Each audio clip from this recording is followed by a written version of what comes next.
back to Biz Talk with Sherman. I'm your host, Sherman On from Hotel and Insurance Services. Next segment we're talking about here, Roland Parker, your tech, your biz. Welcome back to the show, Roland. Hey, Sherman, nice to be back again. All right. Now, this is very timely. I was just talking to this about a team about cybersecurity, so we know this is a super important topic to be able to go over. But how can businesses get ready to ensure that their employees can work safely from home? Well, the first thing to do is make sure that they have a company-issued computer that's completely locked down.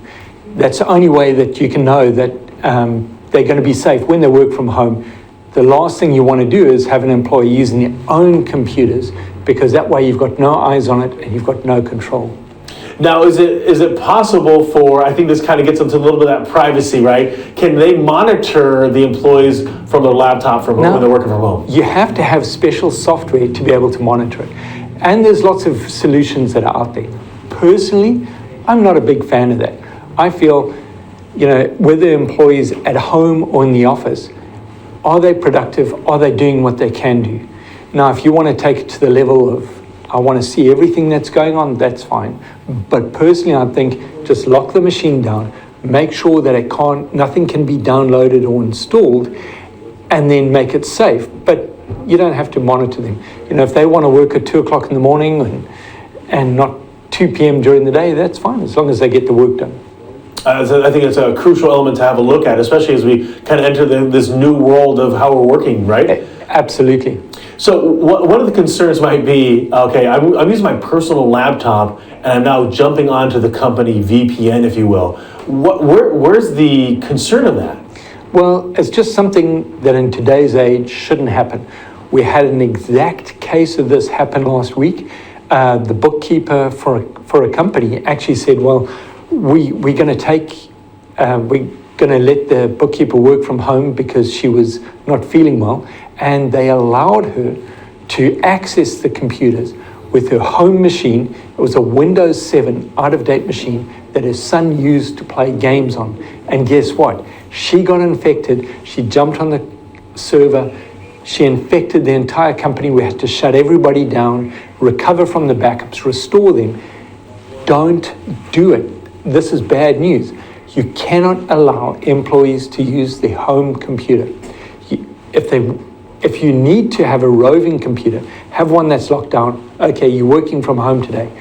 Give them a company-issued lockdown machine. Nothing else is going to protect you.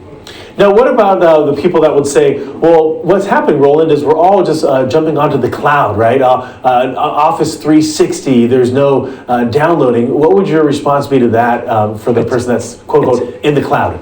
It's the exact same thing. You're still attaching to company information, and you can still infect your cloud environment by allowing an infected machine access to anywhere on your network, whether it's in cloud or an on-prem server.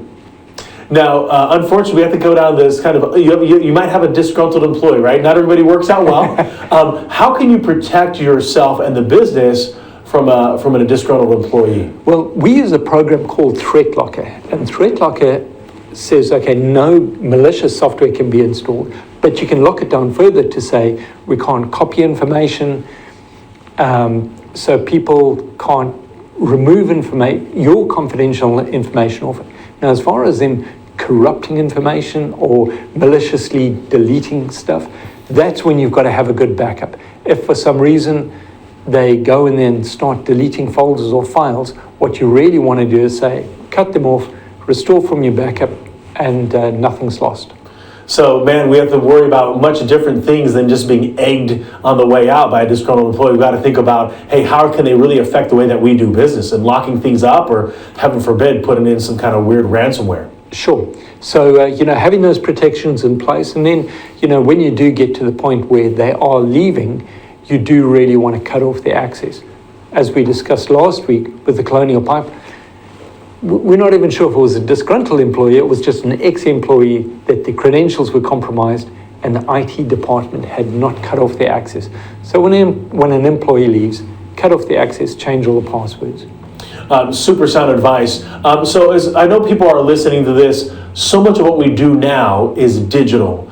if they don't have a good plan, how can they reach out to you, Roland, and your team? Sure, the easiest thing to do is give us a call, 281-647-9977, or reach us on the web. Impress Computers, that's IMPRESS, computers.tech.tech.